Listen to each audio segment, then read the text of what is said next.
কখনো কখনো মনে এই ভাবনা আসতেই পারে যে ঈশ্বর আজ পর্যন্ত এত রূপে অবতীর্ণ হয়েছেন, এতবার এই পৃথিবীতে এসেছেন, তারপরেও এই সংসারে কোথাও না কোথাও এই পাপ বসবাস করে। এটার কারণ কি? এটার কারণ আমরা স্বয়ংই।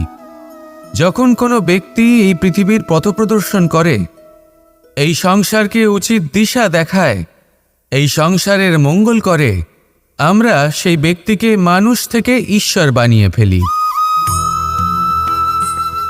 সেই ব্যক্তির পতন স্বয়ং আমাদের হাতেই হয়ে যায়, কারণ সেই ব্যক্তি তার শ্বাস প্রশ্বাসের জন্য হয় না। সেই ব্যক্তি হলো সেই ভাবনা যা সে এই সংসারকে প্রদান করেছে। আমরা সেই ব্যক্তির ভাবনাটারই অন্ত করে দিই। এটা উচিত নয়। আমরা ওনাকে প্রভু মেনে নিই। প্রভু মানার পর আমরা ওনার কাছে প্রার্থনা করি, হে প্রভু আমাদের সাহায্য করুন। যদি উনি প্রভুও হন, তাও উনি পৃথিবীতে এসেছেন মনুষ্য রূপে। যা কর্ম করেছেন, যা শক্তি প্রাপ্ত করেছেন, এই দেহ থেকেই প্রাপ্ত করেছেন। আপনাদের এটা বোঝানোর জন্য যে এই কাজ আপনিও করতে পারেন। যারা সৎ আত্মা থাকেন তাদের জন্য সর্বশ্রেষ্ঠ শ্রদ্ধাঞ্জলি হলো এটাই যে আপনি তাদের পদচিহ্ন অনুসরণ করে চলুন। না ওনাদের স্মরণে থাকুন, না পুষ্পের মালা ওনাদের চরণে রাখুন, বরং তাদের ভাবনাকে অনুসরণ করে সেই ভাবনা নিয়ে এগিয়ে চলুন। এটা না শুধু আপনার জন্য, বরং সমগ্র সংসারের জন্য লাভদায়ক। তাহলে এটাই করুন, আর আমার সাথে ভালোবেসে বলুন, রাধা রাধা। জীবনে সবসময় সেটা হয় না যা আমরা চাই, তেমনভাবে হয় না যেমনভাবে আমরা চাই। এবার তাতে আমরা দুঃখ পাই, নিরাশ হয়ে পড়ি, ভাগ্যকে দোষ দিই অথবা অন্য কাউকে বা নিজেকে। কিন্তু সত্যটা কি সেটা আমাদের জানতে হবে। এই সংসার নির্মিত হয়েছে পাহাড় দ্বারা এবং পাথর দ্বারা, তাই প্রত্যেক স্থানে ছোট ছোট ছোট ছোট নুড়ি পাথর তো অবশ্যই থাকবে। এগুলো এড়িয়ে যাওয়া সম্ভব নয়, আর এই কথাটা আমরা সকলে জানি। এবার এইভাবেই আমাদের জীবনে নানান রকমের সমস্যা লেগেই থাকে। এর হাত থেকে কোনোভাবেই নিস্তার পাওয়া সম্ভব নয়। একটা সমস্যা এড়াতে যান, দ্বিতীয় চলে আসবে, দ্বিতীয় সমস্যা এড়াতে যান, তৃতীয় চলে আসবে। কিন্তু সমস্যা জীবনে থাকবেই, আর আপনাকে সাহায্য করার জন্যই থাকবে কোনো না কোনো রূপে। আপনার চারপাশে পাথর আছে, এটা আপনার ওপর নির্ভরশীল আপনি কি করবেন, কোন পথে অগ্রসর হবেন এবং কিভাবে অগ্রসর হবেন। এবার দেখুন, এটা তো সবসময় সম্ভব নয় যে আপনার পদতলে ফুলের চাদর থাকবে, এটা তো অসম্ভব। সেই জন্য উচিত এটাই হবে যে আপনি পাদুকা পরিধান করে জীবনে অগ্রসর হন।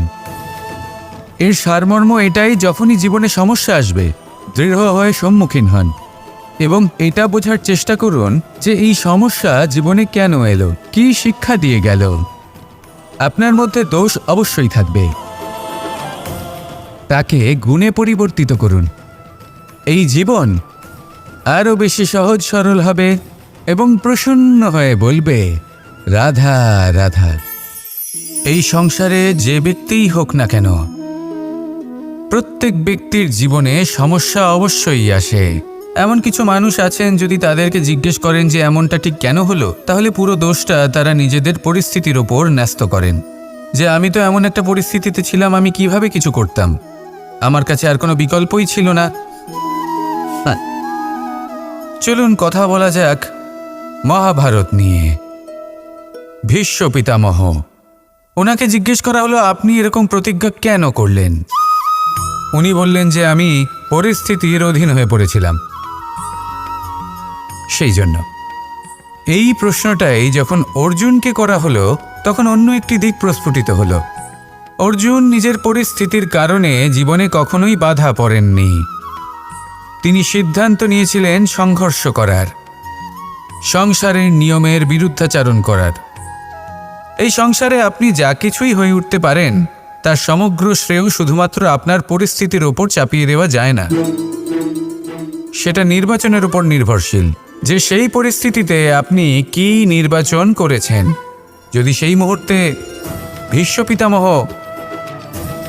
স্থিরতার সিদ্ধান্ত নিতেন, বিশ্লেষণ করার সিদ্ধান্ত নিতেন যে কি উচিত কি অনুচিত, কারা ধর্মের পক্ষে কারা ধর্মের বিপক্ষে, যদি শুধুমাত্র অস্ত্র হাতে ধৃতরাষ্ট্র এবং দুর্যোধনের বিরোধিতা করতেন, যদি শুধু এটুকু করতেন, তাহলে মহাভারতের মতো মহাযুদ্ধ কখনোই হতো না। সমস্যা সবার জীবনেই আসে, কঠিন পরিস্থিতিও সকলের জীবনে আসে। সেই ব্যক্তি এগিয়ে যেতে পারেন যিনি শ্রেষ্ঠ নির্বাচন করার ক্ষমতা রাখেন। তাহলে সেটাই করুন আর আমার সাথে ভালোবেসে বলুন, রাধা রাধা। এই সংসারের প্রত্যেক বস্তুর, প্রত্যেক পরিস্থিতির, প্রত্যেক আবেগের দুটি দিক আছে। এর মধ্যে পার্থক্য করা সম্ভব শুধুমাত্র দৃষ্টিভঙ্গির দ্বারা। যদি কোনো ব্যক্তি পর্বত শিখরে দাঁড়িয়ে থাকেন, তাহলে উনি এটাই দেখতে পাবেন যে এই জলের ধারা সমুদ্রের দিকে বয়ে চলেছে। আরেক ব্যক্তি যিনি সমুদ্রের কাছে দাঁড়িয়ে আছেন, তার এটাই মনে হবে যে এই জলের ধারা সমুদ্রের দিকে আসছে। এখানে বিষয়টা হলো দৃষ্টিভঙ্গির, আর এটাই সময়ের সাথেও হয়ে থাকে। অনেক সময় মানুষ চিন্তিত হয়ে পড়েন, ত্রস্ত হয়ে পড়েন যে তার কাছে হয়তো খুব কম সময় আছে, তাতে তিনি অনেক কিছুই করতে পারবেন না, আর একটু সময় থাকলে খুব ভালো হতো। তিনি এইভাবেও ভাবতে পারেন যে অল্প হলেও সময় বাকি তো রয়েছে, অর্থাৎ যা অবশিষ্ট আছে তাকে সংরক্ষণও করা সম্ভব, তাতে জীবন যাপনও করা সম্ভব। আর এটা নির্ভর করছে আপনার ওপর। তাই দৃষ্টিভঙ্গি ইতিবাচক রাখুন আর আমার সাথে ভালোবেসে বলুন, রাধা রাধা। এই সংসারে আমি একজন কুশল সারথি হিসেবে প্রসিদ্ধ, কিন্তু এমনটা ঠিক কেন? কারণ আমি প্রত্যেকটা মুহূর্তে রথের নিয়ন্ত্রণ নিজের হাতে পূর্ণরূপে রাখি। যেই না রথ পথভ্রষ্ট হয়ে পড়ে, সেই মুহূর্তে তাকে সঠিক পথে নিয়ে আসি। শুধু সেই জন্য সবাই আমাকে কুশল সারথি বলেন। এবার আপনাকেও আপনার জীবনে কুশল সারথি হয়ে উঠতে হবে, অর্থাৎ আপনাকে রথ চালাতে হবে না, শুধু আবেগের উপর নিয়ন্ত্রণ রাখতে হবে। কখনো কখনো জীবনে এমন কাজ আসে যেখানে মন রসবোধ খুঁজে পায় না, তখন মন বারংবার সেই পথ থেকে সরে যায়, সেই পথ থেকে বিচলিত হয়ে মন অন্যদিকে চলে যায়। তখন আপনাকে আপনার মনের ওপর পূর্ণ নিয়ন্ত্রণ রাখতে হবে, তার রাশ নিজের হাতে পূর্ণরূপে ধরে রাখতে হবে। যেই না মন পথভ্রষ্ট হবে, তাকে পথে নিয়ে আসতে হবে, আবার পথ হারাবে, আবার পথে নিয়ে আসতে হবে। তাই মনে রাখবেন, যদি আপনি নিজের মনকে নিয়ন্ত্রণ করতে পারেন, নিজের জীবনকেও নিয়ন্ত্রণ করতে পারবেন। নিজের জীবনে কুশল সারথি হয়ে উঠুন, তাহলে মনোবাঞ্ছিত স্থানে এবং লক্ষ্যে পৌঁছতে পারবেন। আর তখন এই মন আর এই জীবন প্রসন্ন হয়ে বলবে, রাধা রাধা। এই সংসারের সব থেকে বড় যোদ্ধা কে? কেউ বলবেন অর্জুন, কেউ বলবেন ভীম, কেউ বলবেন হনুমান আদি ইত্যাদি। কিন্তু এই সংসারের সব থেকে বড় যোদ্ধা আপনার মনের ভেতরে আছে, আপনার মনের মধ্যে আছে। সেই ব্যক্তি সব থেকে উঁচুতে পৌঁছতে পারেন যিনি নিজের অন্তরের খামতি বুঝতে পারেন, নিজের দোষ বুঝতে পারেন, তার সাথে লড়াই করেন এবং তার উপর বিজয় লাভ করেন।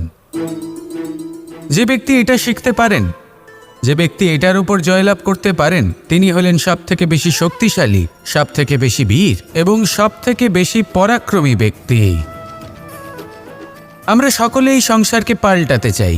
তার জন্য প্রথম পদক্ষেপ আপনাকে নিতে হবে, নিজেকে দোষমুক্ত করতে হবে। যদি মানুষ নিজের অন্তরের দোষ বুঝতে পারেন এবং নিজেকে দোষমুক্ত করতে পারেন, তাহলে এই সংসার নিজে থেকেই দোষমুক্ত হয়ে যাবে, তাই না? তাহলে নিজেকে দোষমুক্ত করুন আর আমার সাথে ভালোবেসে বলুন, রাধা রাধা। আমরা সবাই এই সংসারে সূর্যের মতো হয়ে উঠতে চাই, সূর্যের মতো তেজস্বী, প্রকাশময়, যশস্বী। সূর্যের মধ্যে এতটাই তেজ থাকে যে সবাই তার সামনে নত হয়ে থাকে। সেই কারণেই সূর্যকে যশদানের গ্রহ বলা হয়। আমরা সবাই সূর্যের মতো উজ্জ্বল হতে চাই, কিন্তু তার জন্য সূর্যকে প্রত্যেক দিন জ্বলতে হয় এই সংসারে শুভ ভাব পবিত্রতা নিয়ে আসার জন্য, প্রকাশ ছড়িয়ে দেওয়ার জন্য। সূর্যকে প্রত্যেক দিন অস্তও যেতে হয়, আবার উদিতও হতে হয়, প্রত্যেক দিন জ্বলতে হয়। সূর্য একদিনের জন্য অবকাশ লাভ করেন না। আর যদি অবকাশ পেতেন তাহলে সূর্যকে আর সূর্য বলা হতো না, তাই না? সেই জন্য আপনি যদি সূর্যের মতো হয়ে উঠতে চান, সেই রকম উজ্জ্বল হতে চান, তেজস্বী হতে চান, তাহলে সূর্যের মতো জ্বলতে হবে, অর্থাৎ অগাধ পরিশ্রম করতে হবে। আসুন আমার সাথে ভালোবেসে বলুন, রাধা রাধা। জীবনে সবথেকে বেশি মূল্যবান বস্তু কি? ধন, স্বর্ণ, মাণিক্য, আভূষণ? না, এই সব কিছু মিলিয়েও সময়ের এক মুহূর্তের সামনে মলিন হয়ে পড়ে। এক মুহূর্ত যা এক দরিদ্রকে রাজা করতে পারে, যা এক রাজাকেও দরিদ্র করতে পারে। একটি মুহূর্ত যা আপনার আত্মবিশ্বাসকে পর্বতের শিখরে পৌঁছে দিতে পারে, একটি মুহূর্ত যা আপনার অস্তিত্বকে গভীর সাগরে বিলীন করে দিতে পারে। একটি মুহূর্তের খেলা। সব সময় জীবনে সেই ব্যক্তিকে সম্মান করুন, শ্রদ্ধা করুন, যিনি আপনার জন্য সময় বের করে থাকেন। সবসময় সেই ব্যক্তির প্রতি নিষ্ঠাবান থাকুন, যেই ব্যক্তি খারাপ সময় আপনার পাশে দাঁড়িয়ে থাকে। এই সময় সব থেকে বেশি মূল্যবান। আসুন আমার সাথে ভালোবেসে বলুন, রাধা রাধা। সাগর জলতত্ত্ব দ্বারা সমৃদ্ধ। এ হলো জন্মদাতাও আর জনকও। এই সাগরকে দেখে আমরা অনেক কিছু শিখতে পারি। এই সাগরকে বাইরে থেকে দেখলে মনে হবে এর ঢেউ কোলাহল সৃষ্টি করছে, কিন্তু যদি আপনি আস্তে আস্তে কিছুটা গভীরে যান তাহলে দেখবেন ঢেউগুলি শান্ত হয়ে গেছে। সেই একই সাগর তীরের কাছে অন্যরকম, গভীরে অন্যরকম। এবার সাগরের মাঝে এসে দাঁড়ান আর অনুমান করতে চেষ্টা করুন যে এটা কতটা গভীর। তাহলে দেখবেন এই কাজ অসম্ভব। আপনি সত্য কখনোই জানতে পারবেন না যতক্ষণ না সেই সাগরের তলদেশে পৌঁছচ্ছেন। এবার এই সাগরের মতোই হয় মানুষ। মানুষকে আপনি দূর থেকে বুঝতে পারবেন না, আপনাকে কাছে যেতেই হবে। একই দিনে আপনি পূর্ণরূপে কোনো মানুষকে জানতে পারবেন না, তার সাথে সময় কাটাতে হবে। প্রত্যেক মানুষ হলো আলাদা, ঠিক সাগরের মতো, যার নিজের আকার আছে, নিজস্বতা রয়েছে, গভীরতাও আছে। সেটা বোঝার সময় দিন, নয়তো কখনো কোনো মানুষকে বুঝতেই পারবেন না। আসুন আমার সাথে ভালোবেসে বলুন, রাধা রাধা। নেকড়ে। নেকড়ের বিষয়ে আমরা সকলে জানি। ওরা খুবই নিষ্ঠাবান এবং অত্যন্ত সতর্ক থাকেন। ছোট ছোট মূর্খতা করে বসেন। এনারা হাড় চিবোতে খুব ভালোবাসেন, কিন্তু চিবোতে চিবোতে এদের মাড়ি ছড়ে যায়, সেখান থেকে রক্তপাত হতে থাকে। সেই রক্ত ওনারা পান করেন আর ওনাদের মনে হয় এই রক্ত হাড় থেকেই পাচ্ছেন। ওনারা ভাবেন যে এই হাড় চিবিয়ে আমরা আনন্দ লাভ করছি, কিন্তু আসল সত্য হলো এটাই যে ওনারা নিজেদেরই ক্ষতি করছেন। আমরা মানুষ, আমাদের সাথেও এমনটাই হয়। কখনো কখনো ভুলবশত আমরা এমন কোনো কাজ করি আর আমাদের মনে হয় যে আমরা বাইরে থেকে আনন্দ লাভ করছি, কিন্তু সত্য হলো এটাই যে আমরা শুধুই ক্ষতিগ্রস্ত হচ্ছি। এটা হলো খুব বড় একটা শিক্ষা যা আমাদের শেখা উচিত।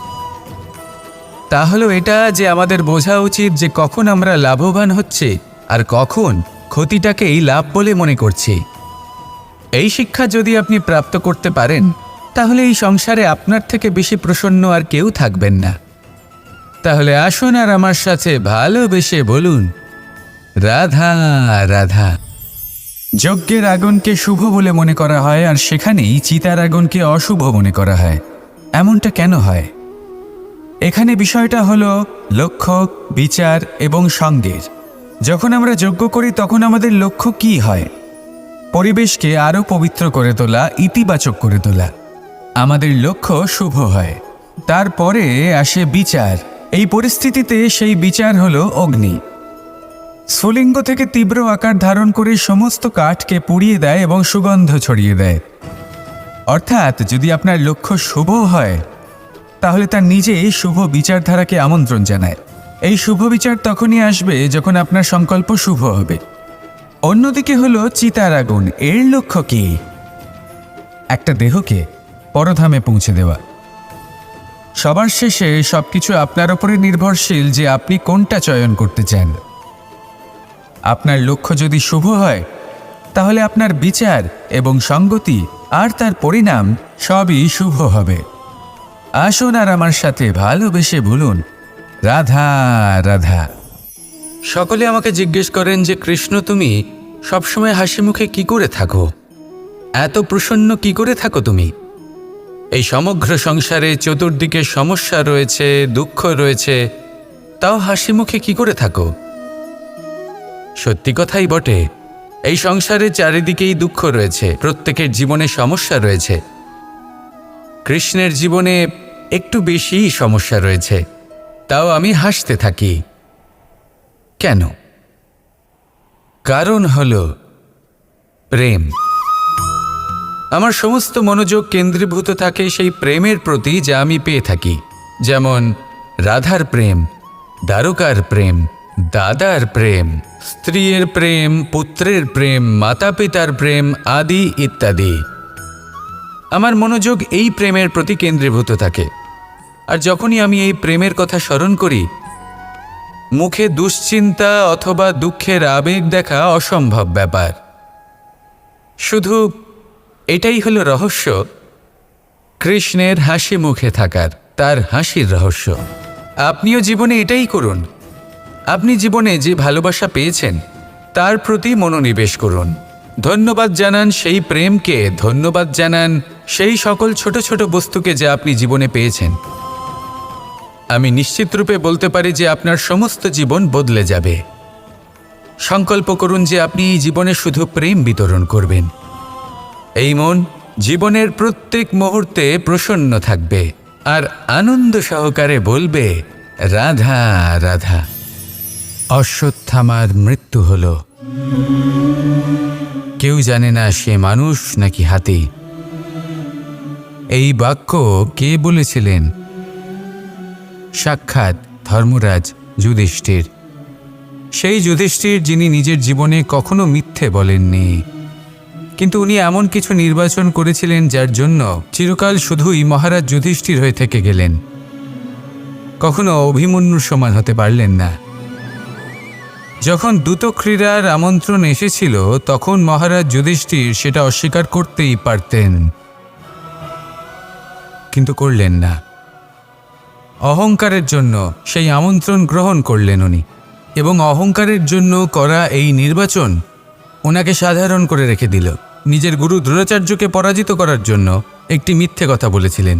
অশ্বত্থামা মারা পড়েছে, আর তারপর গ্লানিমাখা কণ্ঠে ধীরস্বরে বলেছিলেন, জানি না সে মানুষ না হাতি, কিন্তু অর্ধসত্য হোক বা সত্য লুকোনো হোক, তা হল মিথ্যের সমান, এবং প্রত্যেকটি কর্মের ফল মানুষ অবশ্যই ভোগ করে।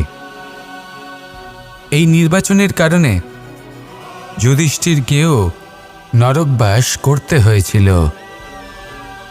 তাই নিজের কর্ম শ্রেষ্ঠ করে তুলুন, কারণ এটাই সুনিশ্চিত করবে যে আপনি এই সংসার থেকে বিদায় নেওয়ার পরেও জীবিত থাকবেন নাকি নয়। আসুন আমার সাথে ভালোবেসে বলুন, রাধা রাধা।